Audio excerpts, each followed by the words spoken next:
Nu ska vi göra en daglig kontroll på en släpvagnsmonterad bomlift med stödben. I detta fallet en Dino 135T. Vi utgår ifrån tillverkarens instruktionsbok och följer de punkterna som ingår i den dagliga kontrollen. Vi kan börja med att gå ett varv runt maskinen och titta så att alla dekaler ser hela ut och att vi inte hittar några direkta skador eller fel. Vi går ett varv och ser så att allting ser okej ut. Och letar efter eventuella oljeläckage eller andra skador som kan ha uppstått. Dekaler ser bra ut och några övriga brister hittar vi inte. Då kontrollerar vi eventuellt så att vi inte har några oljeläckage.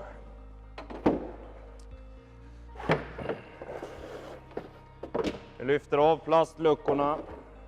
Kontrollerar eventuella läckage, fastsättning av batteri, hydrauloljenivå och ser så att allting ser torrt och fint ut.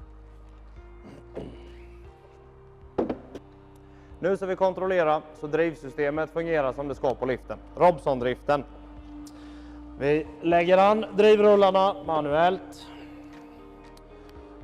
Går över och testar så att liften går att köra fram och tillbaka och att det går att svänga maskinen.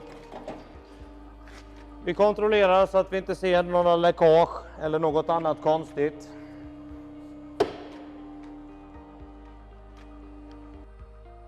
Nu är det dags att ansätta liftens stödben. Tänk på att ett mjukt underlag kan vara väldigt farligt när vi ska arbeta i en lift med stödben. Se till så ni har större stödbensplattor att lägga under om det skulle krävas för just den platsen ni ska vara på. Vi sätter igång liften.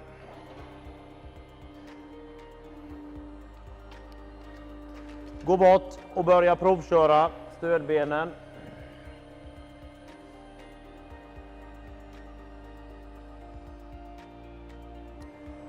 Nu är alla 4 stödbenen ansatta. Hjulen på liften har lämnat backen. Vi kontrollerar så att alla 4 stödbenen har stödbenstryck och med hjälp av vattenpasset på liften kontrollerar vi så att vi står vågrätt.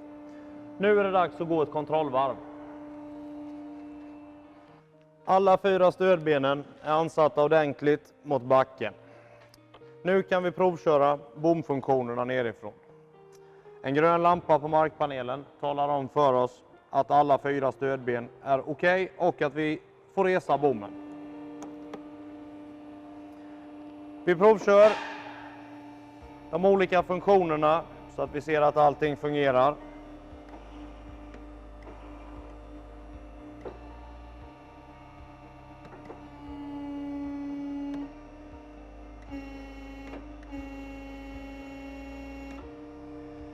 När vi har bommen uppe i luften så går vi över och kontrollerar eventuella läckage från lyftcylinder,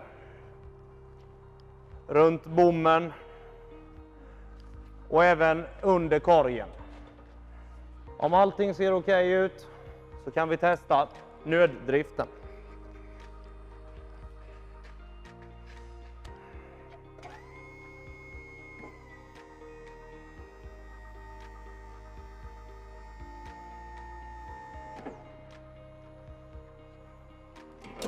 Nu har det blivit dags att provköra liften ifrån korgen. Men först och främst ska vi naturligtvis kontrollera så att alla skyddsräcken är i gott skick. Att det inte är några skador eller sprickbildning eller något annat.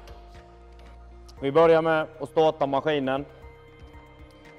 Kontrollera så att maskinens nödstopp fungerar.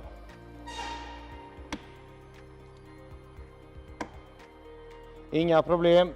Vi kontrollerar signalhornet. Och sedan börjar vi provkörningen.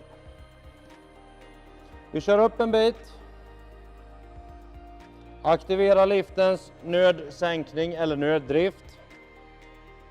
Och ser så att den fungerar innan vi har kommit för högt upp i luften. Efter det kan vi påbörja den riktiga provkörningen av bomfunktionerna.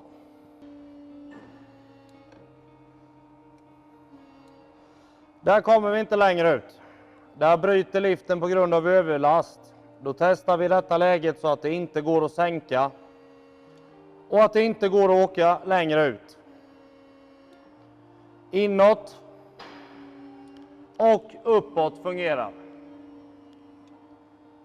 Vi åker inåt igen. Vi kontrollerar så korgsvängsfunktionen fungerar åt båda håll. Och även att det går att luta korgen.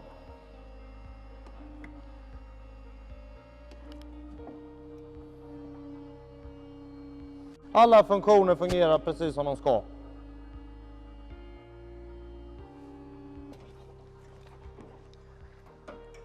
Liftens funktioner är nu kontrollerade.